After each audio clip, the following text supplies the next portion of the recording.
Diz o ditado que esperteza demais acaba engolindo o dono.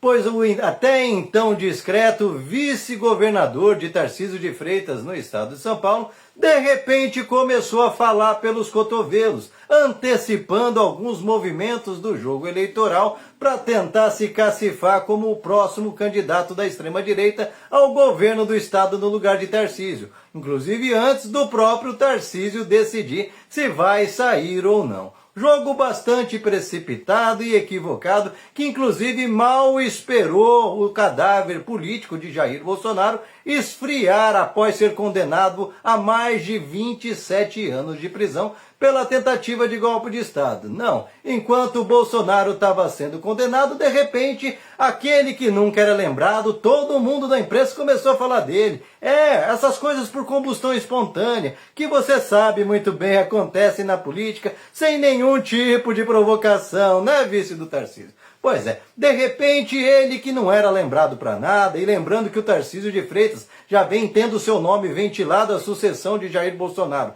para as eleições presidenciais de 2026 há mais de ano, e sempre, nunca ninguém lembrou que esse vice existia. Falava-se do Ricardo Nunes, prefeito de São Paulo, como candidato do Tarcísio, falou-se do André do Prado, candidato, o atual presidente da Assembleia Legislativa, também candidato pelo campo do Tarcísio. Falou-se também do Guilherme Derrite, secretário de Segurança Pública, para sair como candidato com apoio do Tarcísio, mas nunca passou pela cabeça de ninguém o vice. E por que nunca se passou pelo vice? Porque ele é um eterno desconhecido e está aí há quase 3 anos dentro do governo Tarcísio e não há obras memoráveis que liguem ele a algo de prosperidade, algo que o vincule ao governo a pautas positivas. Muito pelo contrário, o que se viu ao longo do governo Tarcísio é o Tarcísio empurrando para ele só as buchas, só coisas que vão arranhar sua imagem, como por exemplo o processo de privatizações do Tarcísio, como Sabesp, rodovias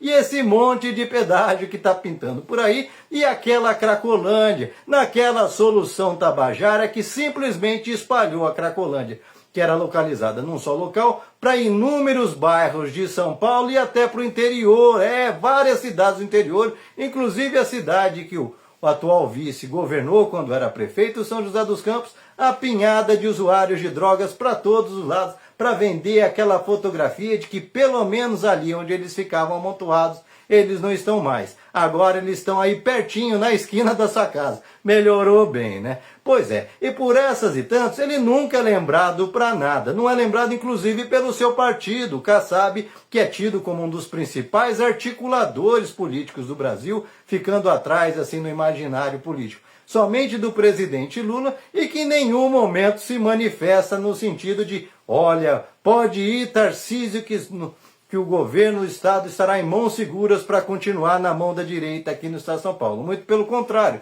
Inclusive, nessas matérias muito tendenciosas que começaram a pipocar na imprensa do nada, fala-se inclusive que o vice, para ter assumindo a cadeira de governador, para ter a chance de ter concorrendo, estaria no Republicanos e não no PSD, que é um partido mais forte, mais estruturado e que é o campeão em prefeituras aqui no estado de São Paulo. Não é uma incoerência? Porque o Kassab, esse grande articulista, estando com o governador na mão, permitiria que ele mudasse de partido para um partido menor para prestar apoio? Não faz o menor sentido. Assim como não faz o menor sentido nesse tempo todo, onde há mais de anos se ventila a possibilidade do Tarcísio vir a ser candidato à presidência pelo campo bolsonarista, e sempre se ventilou tantos outros nomes, como do Ricardo Nunes, prefeito de São Paulo, como do presidente da Assembleia Legislativa, André do Prado, como do Guilherme Derrite, secretário de Segurança Pública, todos nomes muito mais aclamados no imaginário bolsonarista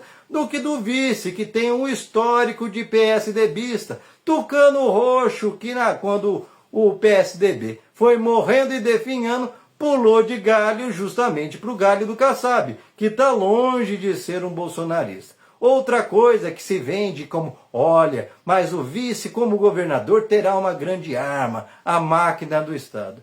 É mesmo, essa grande arma esteve na mão do Rodrigo Garcia e não serviu para nada, não foi nem para o segundo turno. Esteve na mão do Márcio França, também não serviu para muita coisa. Não conseguiu perder para o João Dória. E detalhe, vai pegar essa máquina da mão do Tarcísio totalmente esvaziada, sem munição para nada, já que o Tarcísio de Freitas aprovou esse ano um orçamento que retira 85 bilhões, não é milhões, não, bilhões, para fazer a alegria da turma da Faria Lima e de empresários. Ou seja, quando abrir a porta do cofre não vai ter nada, só vai ter dívidas para pagar ali.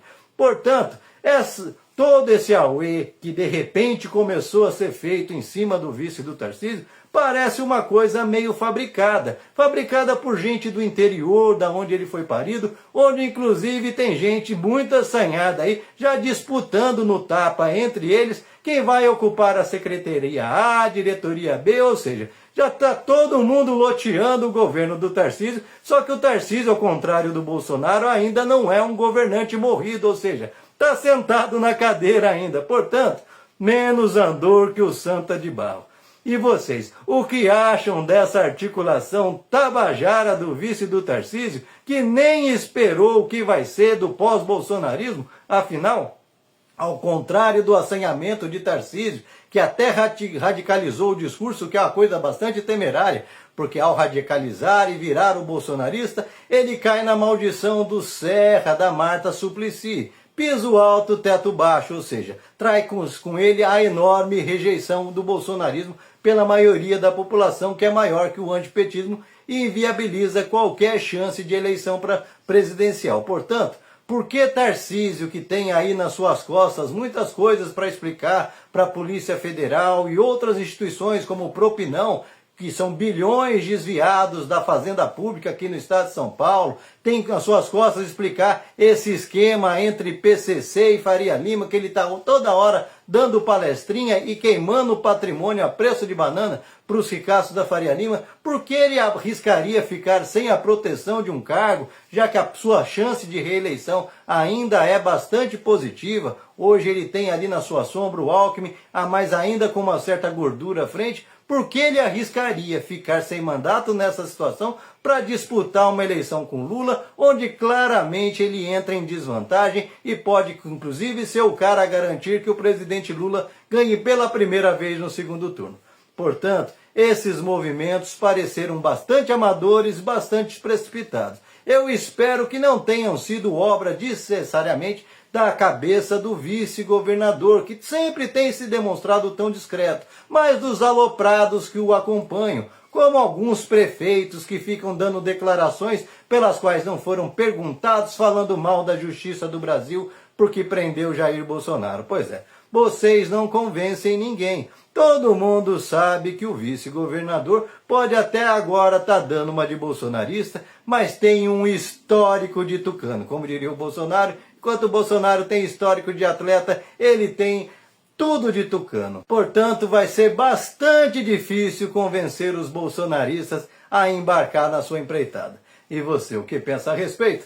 Deixa aqui seu comentário, se inscreva no canal, senta o dedo para compartilhar, não esquece de deixar seu like, salva esse vídeo. E a direita é isso daí, gente. O sujeito nem abandonou a cadeira, já está uma briga de todo mundo querendo sentar. Ninguém se respeita, ninguém ajuda o outro, é sempre um querendo se aproveitar do outro, usar de escada para se dar bem. E é por isso que quando estão no poder, o Brasil não vai para frente. Eles só ficam criando uma crise em cima de crise, instabilidade e se pautando em cima de falsos lemas, de uma falsa moral. E aí o resultado a gente vê. 4 anos de Jair Messias Bolsonaro, onde a economia foi para o buraco, onde perdemos quase 1 milhão de pessoas vítimas de doenças de modo desnecessário, onde o Brasil entrou em crise, onde pai brigou com filho, vizinho brigou com vizinho, e para quê?